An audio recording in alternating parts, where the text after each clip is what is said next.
All right, today's topic is what is the meritocracy? That's a term thrown around a lot and at times scoffed at or demeaned. But the meritocracy, the whole concept of it, has been fundamental to the success of the Western world.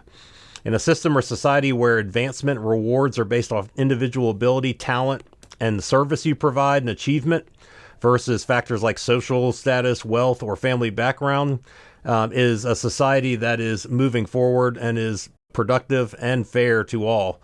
Individuals in a meritocracy are judged based off what they actually, their talents and what they contribute. One of the best examples of the meritocracy in our society working and thriving, I'm going to give two. Number one is through sports and the other one through business or the development of new products. Sports is the ultimate meritocracy because the scoreboard shows who won the game or who has superior skills and abilities. It fosters a culture of competition, and people respect each other and give recognition or accolades based off who succeeded to a higher degree.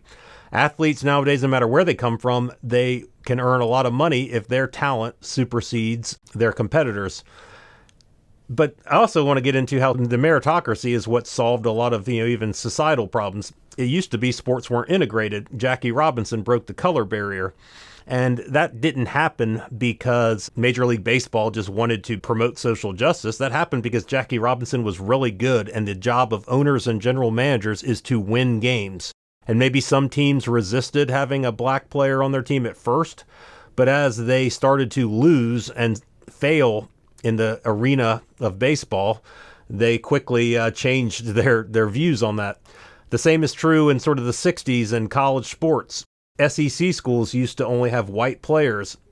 In fact, the most famous example of this is when in the national title game, when Kentucky, coached by Adolph Rupp, played against University of Texas El Paso, who had 5 black starters.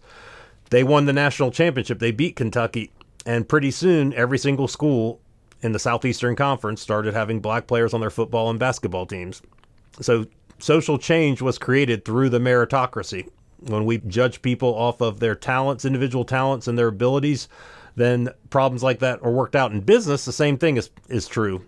The best ideas eventually win out. If you have a product that is inefficient or not very popular, that product usually dies out. I think of MySpace in the social media realm as in favor of things like Facebook. But think about all the great products we have. They are in our hands nowadays because America has always fostered a culture of entrepreneurship and meritocracy, where if you have a good idea and it helps change lives or make things better, then that product will eventually win out. In the economic marketplace and in the marketplace of ideas, the best products will win. That's meritocracy. The people will choose a product that is well priced, does things other products don't do, and companies and people are judged off their ideas and what they produce for society.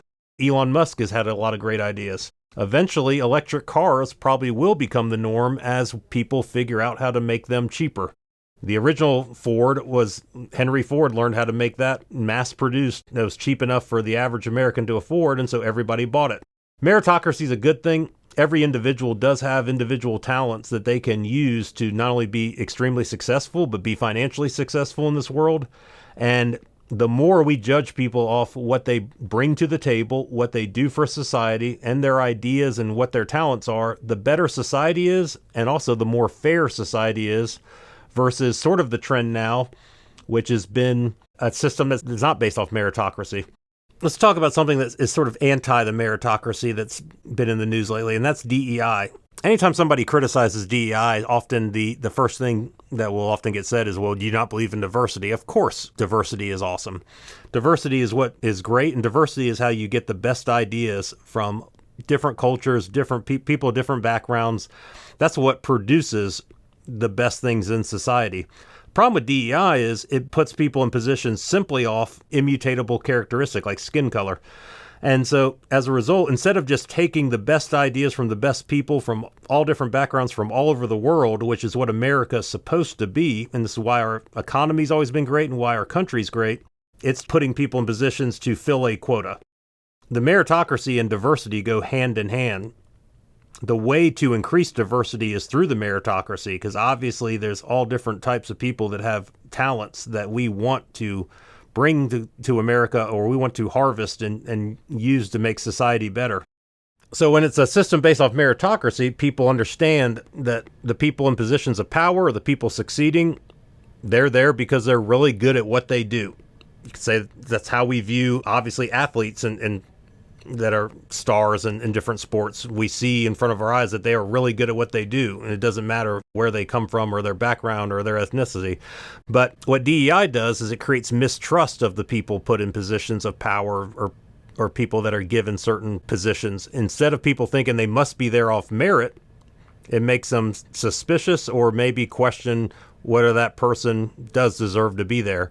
And whether that's right or wrong, the simple fact that a system would make people question that means that it's not only demeaning towards these people that succeed and do have merit, but it also creates more division versus creating more diversity and creating a better world through merit. That is how DEI actually hurts the meritocracy, and it ends up hurting diversity, and it ends up basically hurting inclusion. So if you want more diversity, the meritocracy is the way to get it, because I think we all know there are talented people of all different backgrounds and ethnicities. And maybe things aren't always fair at the beginning, but if people are willing to work hard, use their talents, then they can achieve things. And the more we focus on a meritocracy in this world, the better society is. And it's better for all of you listening. If you learn how to use your talents, you should understand that you can do really, really well in your fields of whatever you're passionate about. And so get excited about that. Thanks for listening.